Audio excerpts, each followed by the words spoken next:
crime, da função das instituições prisionais, etc.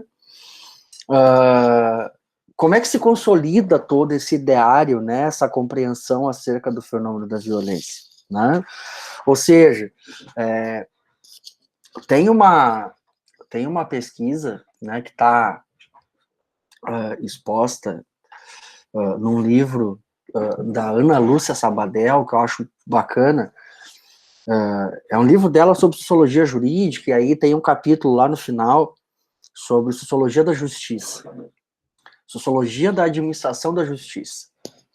Né? A Ana Lúcia Sabadell é uma das grandes intelectuais no Brasil, e ela traz esse capítulo que ela tem algumas coisas que eu acho interessantes. Assim. E aí para começar a partir disso. Primeiro, né, não esquecendo todo aquele contexto que a gente conversou antes do intervalo, né?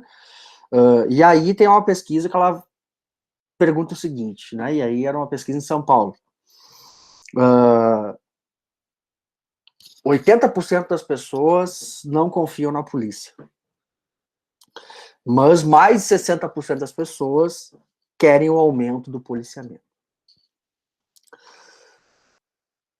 A grande maioria das pessoas nunca foi vítima de crime nenhum. Né? E aí agora eu não lembro das cifras, enfim, tá? Né? Das cifras não, né? Das porcentagens. Mas a grande maioria das pessoas acha que o aumento do controle penal ou o aumento do controle policial, o aumento do encarceramento é a solução para os problemas sociais. Ou seja, como é que esse tipo de compreensão se consolida? Né? Tem um outro livro maravilhoso, de uma autora chamada Bárbara Musumeci.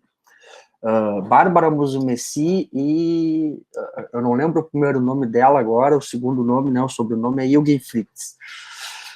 Um livro se chama O Elemento Suspeito. Tá? E aí o elemento suspeito, também feito na região de São Paulo, o elemento suspeito ele tem um estereótipo determinado. Né, o indivíduo não branco, pobre, de periferia, e aí inclusive com características de vestimenta, né, o cordão no pescoço, a barreta, né, camisa do Corinthians, né, ou camisa de algum time de futebol, etc. E aí nessa pesquisa elas têm duas pesquisas, uma delas sobre o policiamento feminino, e essa aqui é o elemento suspeito, tentando identificar quem é o elemento suspeito do crime na percepção popular. Né? E aí eles fazem uma pesquisa, tanto na periferia quanto dentro da própria corporação policial. E é muito interessante porque elas identificam o seguinte, para o pessoal da periferia, para a corporação policial, o inimigo é a figura do traficante. Né?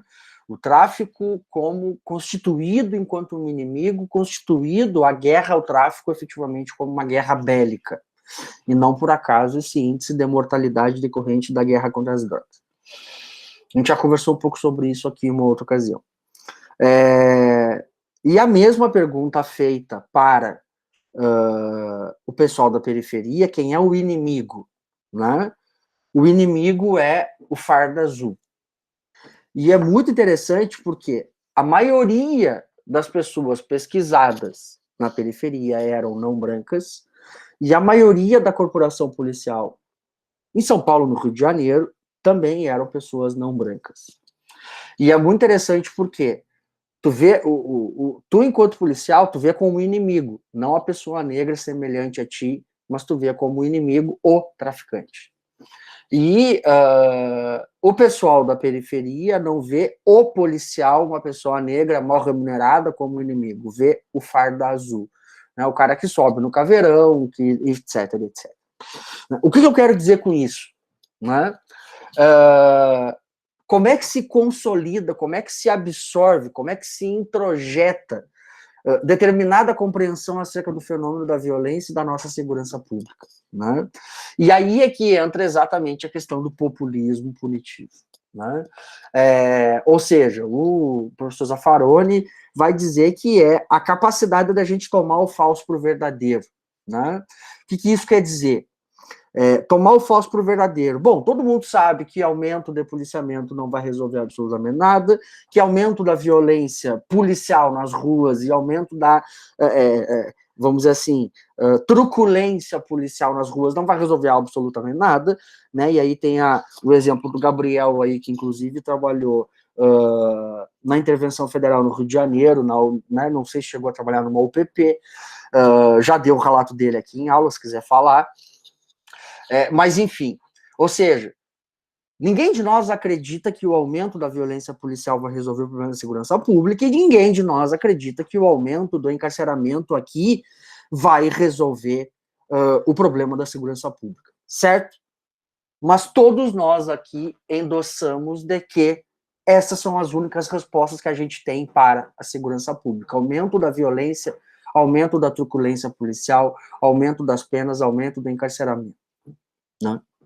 Ou seja, isso é exatamente o que a gente vai chamar de o populismo punitivo enquanto diretriz para a política criminal.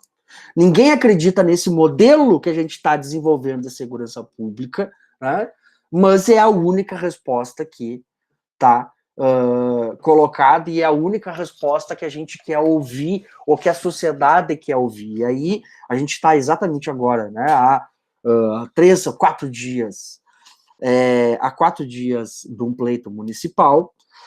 Vocês, não sei se já viram competência na Constituição Federal, né, no direito constitucional, mas segurança pública não é uma matéria de competência municipal, é uma matéria de competência estadual, ou seja, uma coisa que deveria ser discutida quando a gente vai eleger deputados, vereadores, deputados estaduais, governadores.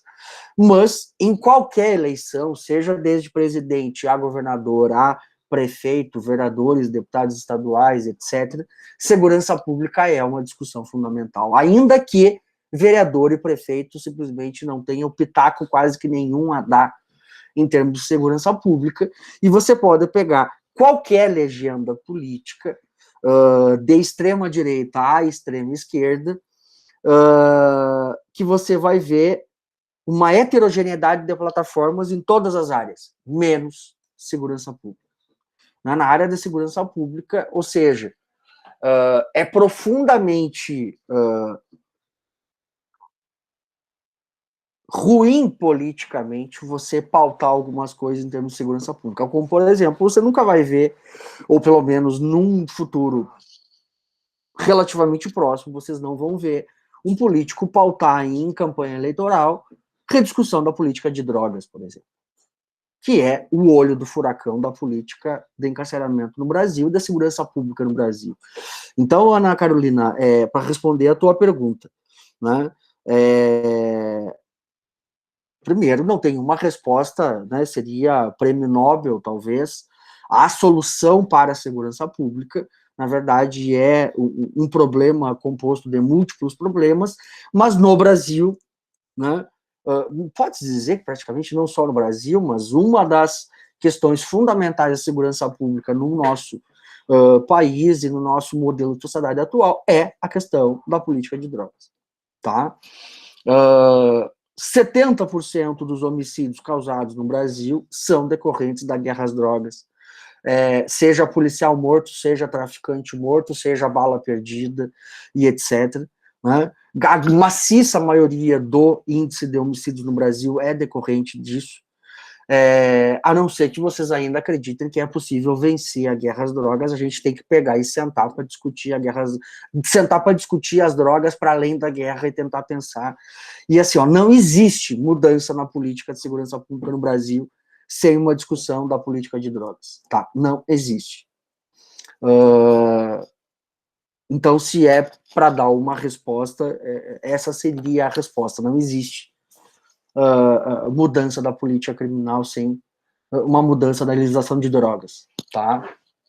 Que, obviamente, o pacote anticrime vai absolutamente na contramão. Ou seja, então, como é que isso se consolida, gente? E aí tem um autor americano chamado Anthony Pratt, que é um dos principais caras em nível internacional que vai desenvolver, né, o que se consolidou como populismo punitivo, né? Ou seja, o que seria essa ideia de populismo punitivo? Se nós pegarmos, né, e eu utilizo a todo tempo, por isso que eu falei, né, você tem aquela dificuldade, tipo, a primeira prova vai cair essa e essa matéria, na segunda essa e essa matéria. Tá, mas a todo tempo a gente volta, a todo tempo a gente fica indo e voltando, né? Se vocês pegarem o século XVIII, século XIX, né, o positivismo, o classicismo, meados do século XX, as teorias, ou as políticas, ou as leis, elas eram ditadas, né, pela ciência, né? Elas eram ditadas pelo conhecimento científico, elas eram ditadas, né? Elas eram definidas pelo que a gente consegue identificar, né, a partir de uma pesquisa, a partir, né, de um conhecimento maior, mais amplo, etc., o que seria a melhor solução para, né? E isso desde questões civis até questões penais. A grande mudança do momento atual, e aí a gente, obviamente, tem que levar em conta que nós estamos numa sociedade da informação, né? Há pouco tempo a gente utilizou o exemplo dos youtubers, né? Dos digital influencers, né? E etc. A grande característica da sociedade hoje, uma das características fundamentais da sociedade hoje é a desconsideração da ciência, sobretudo no que diz respeito à deliberação política, sobretudo no que diz respeito ao processo legiferante, processo legislativo, né? Ou seja, as nossas legislações, em grande medida, em maciça medida, elas vão frontalmente na contramão do que a ciência tem demonstrado. Né, do que a criminologia demonstra, do que a ciência do direito penal demonstra, do que os estudos de política criminal demonstram, né, ou seja, elas vão no sentido de, vão utilizar um jargão aqui, hoje é dia de jogo, né, jogar para a torcida, né, e por isso a imagem, talvez, obviamente, uma imagem profundamente defasada, remetendo, né, à época do pai do Samuel, do avô do Samuel, em que as pessoas formavam a sua opinião e a sua percepção da realidade através do jornal. Hoje em dia, provavelmente, nenhum de vocês mais tem a assinatura do jornal em casa, né, mas vocês consomem informação jornalística, né? Ou seja, e a sociedade da informação, em grande medida, nos remete, nos produz uma informação, né, de que, vamos dizer assim, pede de volta a ânsia por uma sanha punitiva. Né? Você liga o jornal ao meio-dia, está correndo sangue do jornal do almoço, você liga o jornal no final da tarde, está correndo sangue no jornal do final da tarde, você liga o jornal da noite ou da madrugada da mesma forma. Ou seja, né, a gente vai explorar isso um pouco mais semana que vem, quando a gente for falar da criminologia midiática, né? Da mesma forma que o fenômeno prisional na sociedade atual se transformou numa estrutura fundamentalmente econômica, a mídia é uma estrutura fundamentalmente econômica. Da mesma forma que tu consome o seriado policial com um determinado caractere, com um determinado viés de compreensão do fenômeno da violência, você também consome o jornal, você também consome o site, você também consome a informação por todas as vias, né, que tem determinada perspectiva de compreensão criminal, e obviamente que isso, né, nós estamos falando aqui para um público privilegiado, um público de ensino superior, nós estamos falando para um público que talvez os pais também tenham ensino superior, nós estamos falando para um público, né, que faz parte de menos de 30% da população do Brasil. Né? Agora, você pensa que essa informação e esse tipo de informação é consumido pela totalidade da população, e isso tem um poder muito forte, monstruoso de convencimento. Né? Então, assim, tu tá vendo a polícia subir, ou tu tá vendo acirrar a violência, e tu tá vendo que o acirramento dessa violência não resolve o fenômeno da segurança pública, mas cada vez tu vai pedir mais isso, porque é isso que tu tá recebendo. Né? A gente é quase que um espelho dessa quantidade de informação que a gente recebe, a gente acaba reproduzindo. Né? Ou seja, então é assim que se constitui uma hegemonia discursiva. né? Ou seja, a grande maioria da população, e a professora Vera Malaguti Batista, do Rio de Janeiro, professora da UERJ, também foi professora da Universidade Cândido Mendes, ela dizia que a criminologia ou a segurança pública é matéria, né, desde a manicure até o barbeiro, até a fila do bar e do posto de saúde. Todo mundo sabe sobre segurança pública. Todo mundo tem um pitaco para dar sobre segurança pública. Né? Tu vê algo no jornal, olha, o médico errou numa cirurgia tal, ninguém vai meter o bedelho. Agora, tu vê uma matéria sobre violência, sobre uma prisão preventiva, sobre um habeas corpus, né, sobre uma liberdade provisória, todo mundo tem uma opinião formada sobre segurança pública. Né? Ela tem um jargão que ela utiliza, como é que é? A criminologia... não é criminologia de botequim, acho que é criminologia de botequim que ela chama. Né? Ou seja, todo mundo é especialista em segurança pública, ainda que não seja. Né? E essa especialidade generalizada em segurança pública, ela é uma especialidade generalizada em segurança pública construída e voltada efetivamente para o agigantamento da estrutura punitiva, que é, na verdade, muito mais rentável e econômica do que eficiente e produtora de segurança. Né? E aí o John Pra vai elencar o que ele identifica como 5 elementos que se permite, né, caracterizar isso que ele vai chamar de populismo punitivo. Né? O primeiro deles é a homogeneização social. Vocês lembram que eu comecei contextualizando o que era neoliberalismo e a ideia de que seria uma sociedade livre da disputa de classe, que seria uma sociedade sujeito, contrato, sujeito. Né? E essa sociedade é uma sociedade profundamente baseada, né, e naquela ideia de todos são iguais perante a mim, ou eu sou igual perante a todos. Não existe mais racismo, não existe mais discriminação, não existe mais absolutamente nada. Né? Isso tudo passou, isso tudo é objeto do passado. Né? Ou seja, todos são iguais, e, portanto, se ele errou, ele que pague, e é problema individual dele, o processo da individualização que a gente já conversou antes do intervalo. Né? Ou seja, o processo de homogeneização social forçada. Todos somos iguais. Né? Quando a gente sabe que isso é uma construção profundamente artificial e ilusória, irreal e injusta, na maioria dos casos. Né? Ou seja, essa homogeneização social faz parte junto daquele processo de fragmentação, né? Ou seja, tu está em casa na frente do teu computador e tu acha que todo mundo está em casa na frente do computador. Né?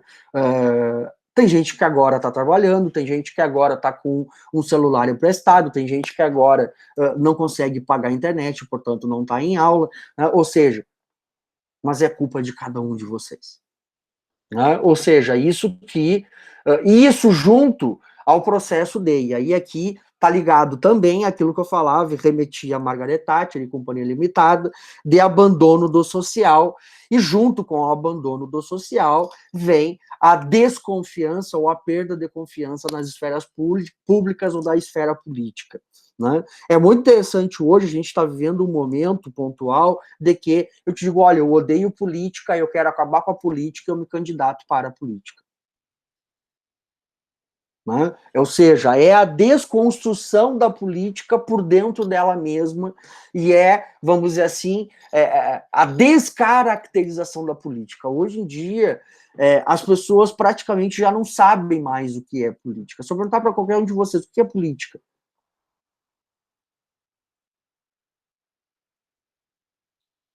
gente, política não tem nada a ver com partido, não tem nada a ver com sigla, não tem nada a ver com ideologia. Ideologia, sim, né?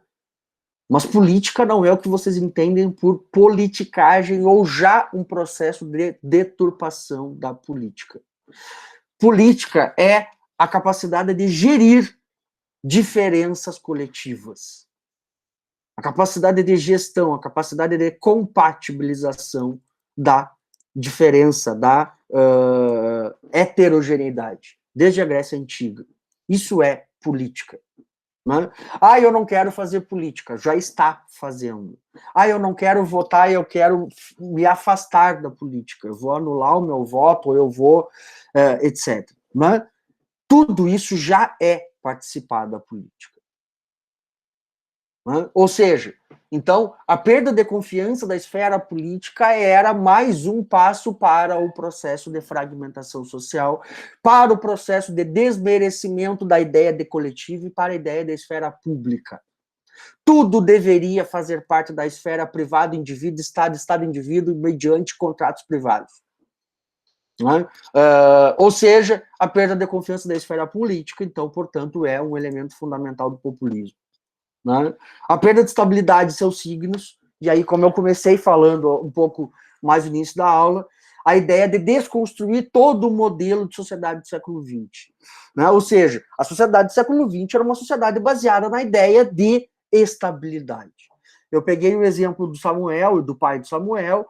Né? Para o pai de Samuel, o modelo de sociedade ao qual ele foi criado, tu começaria a trabalhar numa empresa com 16 anos e tu ficaria na mesma empresa até os 65, te aposentava nela. Né? Vocês já devem ter ouvido falar da mãe, da avó de vocês, ou de alguma tia, né? Meu filho, não fica saindo do emprego, pegando no outro, que tu vai sujar a tua carteira de trabalho. Algum de vocês já deve ter ouvido isso. Isso é efetivamente uma coisa que demarca a sociedade da estabilidade. Ao longo do século XX, fazer parte de uma empresa ou estar ligado a um emprego, como dizem aqui na região, fichado, né? Isso era signo do de quê? Tu teria saúde pública, de que tu teria assistência social pública, INSS, de que tu faria parte de toda a estrutura de proteção social pública que são dirigidas basicamente para empregados contribuintes. Né? Ou seja, a perda da estabilidade dos seus signos. A partir da década de 80, vai começar o processo de corrosão da lógica de estabilidade. Né? Hoje em dia, ninguém liga mais se tu sai de um trabalho e entra no outro, pega um terceiro. Né? Ou se tu não tem qualquer vínculo institucional, se tu é camelô, se tu é Uber, se tu é empreendedor, se tu é empresário, se tu é qualquer outra coisa. Né? Ou seja, a ideia de estabilidade, né, e aí a ideia de estabilidade, eu estou pegando aqui a questão econômica e a questão do trabalho, mas vocês podem pegar, por exemplo, no direito civil, a questão do casamento.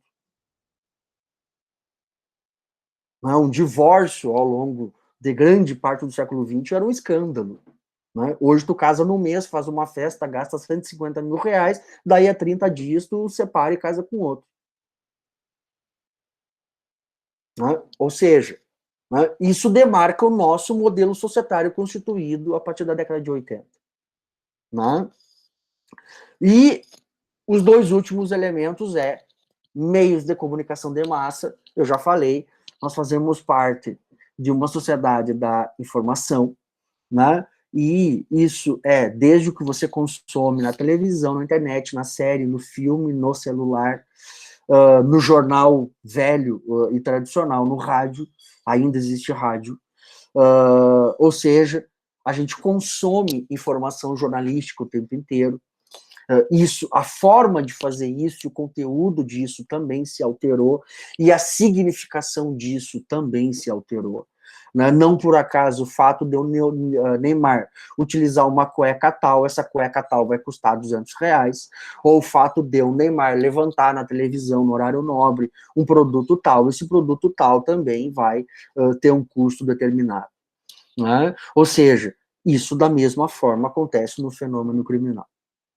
Né? Se vocês pegarem no bom e velho jornal, como está na imagem ali, né, o grande crime da cidade vai para a capa do jornal, todo o resto vai para a última. Né? No México, que tem uma tradição da questão da comunicação social e etc., nós sempre tivemos a última página, né, a página criminal, a nossa tradição aqui. Né? No México, a primeira página é criminal. E ela é colorida, e aqui o pessoal ainda tem mais pudor, né? Lá no México, o pessoal vai mostrar, né? Se tem uma pessoa decapitada no bairro tal, a foto da pessoa decapitada vai em colorido para a capa do jornal. É um verdadeiro circo de horrores, mas isso faz parte da história da criminologia mexicana também. Eu abordo isso no mestrado com o pessoal. Ou seja, a mídia tem um papel fundamental na nossa compreensão criminal. Né? O Samuel é preso com drogas, olha, um rapaz, o estudante universitário é preso com uma quantidade de substância entorpecente. Né? Agora, uma pessoa negra é presa lá na quarta linha, ou em lugar periférico, o traficante é preso com substância entorpecente. Né? Ou seja, a mídia tem esse papel e ela tem esse poder. Né? E aí, pelo que a gente conversou semana passada, né, depois de tu ouvir no jornal, o traficante é preso com a quantidade X de substância entorpecente, ponto, acabou, ela já não é mais nada, ela é somente a traficante. Vocês já viram algum dia um jornal ou um programa de televisão se retratar? Olha, nós acompanhamos o inquérito até o final, a reportagem foi passada no dia da prisão em flagrante, mas agora o inquérito foi concluído e o indivíduo não foi indiciado nem denunciado. Vocês já viram isso acontecer? Não, porque isso não acontece. Se sair no jornal no dia da tua prisão em flagrante, ainda que tu venha a ser absolvido, ou sequer denunciado, ou sequer indiciado, para tua comunidade tu ficou traficante, tu virou estuprador, tu virou ladrão, tu virou puta, tu virou qualquer coisa que o jornal disser que tu virou. Esse é o poder da mídia.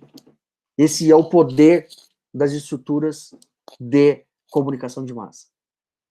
E isso é fundamental para o populismo.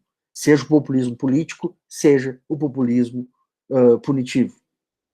Né? Hoje em dia, praticamente todos vocês devem fazer parte de um grupo daquela associação de amigos da Polícia Militar. Né? Eu faço do meu bairro, alguns de vocês devem fazer do bairro de vocês. Né? Então, a gente está o tempo inteiro consumindo informação acerca da segurança pública. Tenham vocês consciência disso ou não. Né? Pelo WhatsApp. A última eleição foi decidida pelo WhatsApp. Não só no Brasil, como nos Estados Unidos. Ou seja, os meios de comunicação de massa são um fenômeno absolutamente fundamental para a gente entender, né, a compreensão e por que as pessoas têm determinada compreensão acerca do fenômeno da violência. E a exploração do discurso vitimológico. Esse aqui é o mais fácil. Se vocês pegarem todas as últimas leis brasileiras, todas elas têm o nome de alguém. Né? A Lei Maria da Penha, a Lei Carolina Dickmann, né? Lei isso, lei aquilo, lei aquele outro. Né? Ou seja, é exatamente o processo de exploração da vítima para o discurso populista. Né? Ou seja, eu estou pouco me lixando enquanto governador, enquanto legislador, enquanto deputado, estou pouco me lixando se a fulana levou 50 facadas, se ela foi degolada, né, se o fulano isso, aquilo, aquele outro. A questão é que um fato desses ocorrido, ele é capaz de aprovar uma lei do dia para a noite. E é exatamente aí que a gente vai se utilizar. Né? É exatamente essa a importância e isso ter capacidade de convencimento. Mas se vocês pegarem as propagandas acerca da violência contra a mulher, se vocês pegarem propaganda acerca da questão da corrupção, se vocês pegarem propaganda, né, propagandas institucionais, né, do TST, do STJ, né, propagandas oficiais desses determinados órgãos e tribunais, a única solução para isso tudo é tipos penais novos, qualificadoras novas, endurecimento penal, de pena, e etc, etc, etc, etc, etc. Né? E a população vai absorvendo, por óbvio. Né? Ou seja, a exploração do discurso vitimológico é profundamente convincente. Né? Quem é que, e com toda razão, né? Quem é que não se compraz, quem é que não se solidariza, né? Quando tu vê no jornal e o repórter tá pouco se ferrando. Se a pessoa acabou... Gente, vamos pegar aquele exemplo lá do menino que caiu da janela de não sei quantos andares lá no Maranhão. Eles não estavam nem aí que o negócio tinha acontecido ontem. Eles queriam entrevista com a mãe da criança no dia seguinte. Ela tinha acabado de vir do velório. Ah, mas ela está sofrendo. Não é problema meu. Eu quero a porcaria da entrevista. E essa entrevista tem uma capacidade monstruosa de comoção popular. Para além da questão econômica, que obviamente vende, da audiência, etc. Mas a comoção popular é muito importante. Ou seja, os 5 elementos do populismo punitivo, né,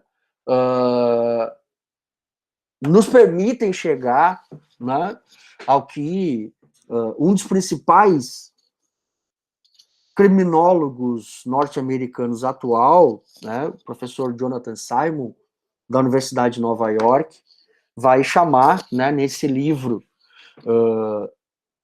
dos 3 principais criminólogos norte-americanos, esse é o único que ainda não tá traduzido, que é o Governando através do Crime, né? Governing through the Crime, como a guerra contra o crime transformou a democracia americana e criou uma cultura do medo, né? O título do livro, salvo engano, é a tese de doutorado dele, em que ele vai abordar como o fenômeno do populismo punitivo e de transformação do direito penal e agigantamento do direito penal como a solução para todas as áreas e searas da vida social transformou a democracia norte-americana. Né? Ou seja, hoje tu vai ter posto de polícia dentro da escola, hoje as relações de trabalho são reguladas pelo direito penal, as relações entre marido e mulher só podem ser reguladas pelo direito penal, as relações entre pai e filho são reguladas pelo direito penal, a tua relação com o pastor da tua igreja é regulada pelo direito penal, todas as relações de todos os espaços que tu transita vão esbarrar em uma norma penal. Né? E aí ele vai dizer que isso é governar através do crime, né? E aí, óbvio, ele vai abordar a questão toda fiscal e financeira, e aí a gente já está vivenciando isso, né? Ou seja, uma delegacia que apreende mais recebe mais recursos, né? O policial que prende mais ou o policial que multa mais recebe, né, um plus de salário, né? O promotor que condena mais, né, tem um plus na carreira e assim por diante. Ou seja, isso é a significação econômica do sistema punitivo. Né? E aí aquela pergunta que eu fiz hoje mais cedo de será que vale a pena prender menos? A gente estar explorando a mão de obra prisional? Eu diria, enquanto uma sociedade toda. O fenômeno criminal tem gerado títulos, ativos financeiros na sociedade como um toda, né? Como toda, em sua totalidade. Né? Desde a indústria da segurança do crime até essas relações. Né? Será que é por acaso que a gente tem esse agigantamento da indústria ou do fenômeno da punição? Não, é óbvio que não, e aí aqui nós estamos pegando um cara que fala da realidade norte-americana, e aí tem várias pesquisas e vários livros e autores que abordam isso na realidade brasileira.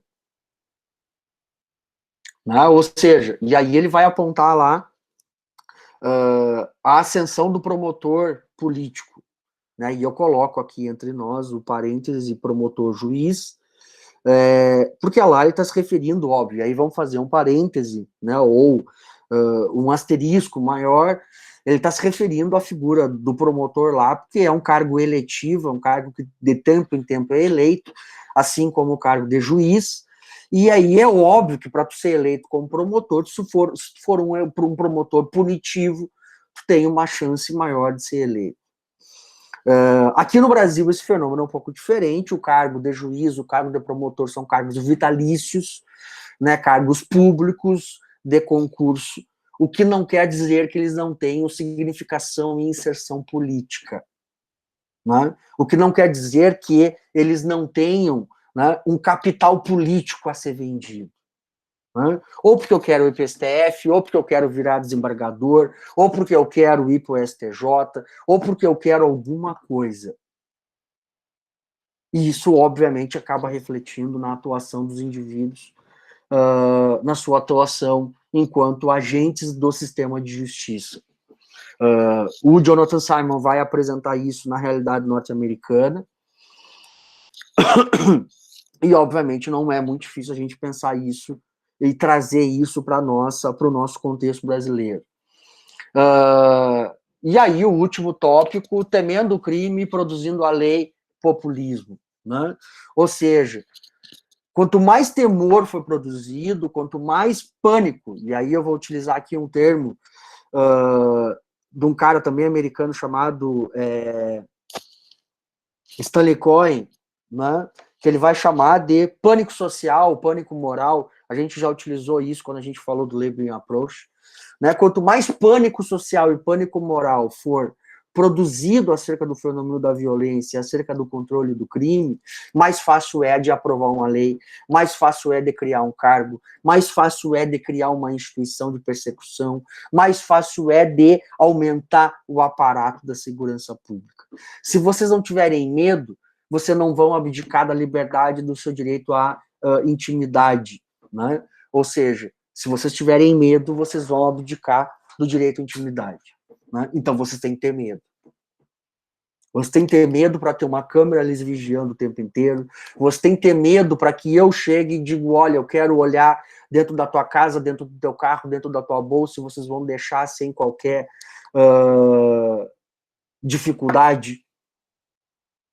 Né? Ou seja, o populismo punitivo acaba servindo como uma ferramenta justificadora e legitimadora de grande parte do nosso programa de segurança pública atual. Ou seja, né? E aí isso parte de alguns pressupostos. Primeiro, o cidadão idealizado, aquela ideia do cidadão de bem, né? Que a gente já conversou a partir do Niels Christ, aquele cidadão de bem que não existe, aquele indivíduo que vem da casa da perfeição, né?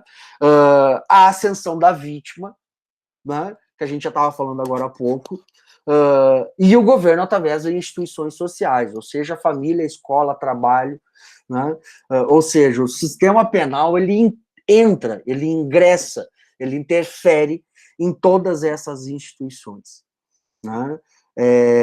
Todas essas instituições há menos de 50 anos não eram reguladas por normas penais.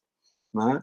E aí a gente pega desde a lei da palmada, da área da infância e juventude, a Lei Maria da Penha, né, até a regulação penal das relações de trabalho, e etc, etc. A gente pode pegar aí uma infinidade de searas que não faziam parte do direito penal, e na qual hoje o direito penal tem diversas normas interferindo. Né? Ou seja, é governando através do crime, é governando através do direito penal. O direito penal hoje é uma ferramenta fundamental de gestão da política. O direito penal é uma ferramenta fundamental e a gente tem que entender como é que essas coisas funcionam. É uma ferramenta absolutamente primordial de gestão da nossa política contemporânea. E aí aqui algumas indicações para vocês. Gente, assim, ó, aqui alguns, para mim, dos principais livros dos últimos 2 anos, né? O Pierre Dardot e o Christian Laval, né? A Nova Razão do Mundo, que eu falei hoje no início da aula, são 2 franceses. É um livro absolutamente essencial sobre neoliberalismo. Esse aqui, uma americana, né, a Wendy Brown, Nas Ruínas do Neoliberalismo, também vai abordar o mesmo tema, vai trazer, né, uma cronologia muito parecida, mas com detalhes um pouco mais específicos. É um livro muito gostoso de ler, a grande parte deles vocês conseguem em PDF. Esse aqui foi, talvez, acho que um dos últimos que eu tive contato, é um autor italiano, Maurício Lazarato, Governo do Homem Endividado. Eu tenho utilizado que, a partir do Jonathan Saibo, né, a gente hoje governa através do direito penal. Nós hoje governamos através do direito penal e da dívida. Né? Existem 2 ferramentas fundamentais de governo hoje. A ameaça do direito penal, a ameaça da pena e a ameaça da fome. Né? E a ameaça da fome pelo endividamento. Né? Ou seja, e esse livro do Maurício Lazarato, que a capa, inclusive, é o formato de um boleto, ele traz essa questão que eu acho fundamental para a gente entender a nossa realidade hoje. Não é a dívida de bens, né? É a dívida de absolutamente tudo. É a dívida do plano de saúde, é a dívida do teu seguro, é a dívida da casa, ou seja, a gente é gerido hoje pelo medo do direito penal e pelo medo também da dívida, da insegurança, do desemprego, etc. Né? Maurício Lazarato, um livro bem recente.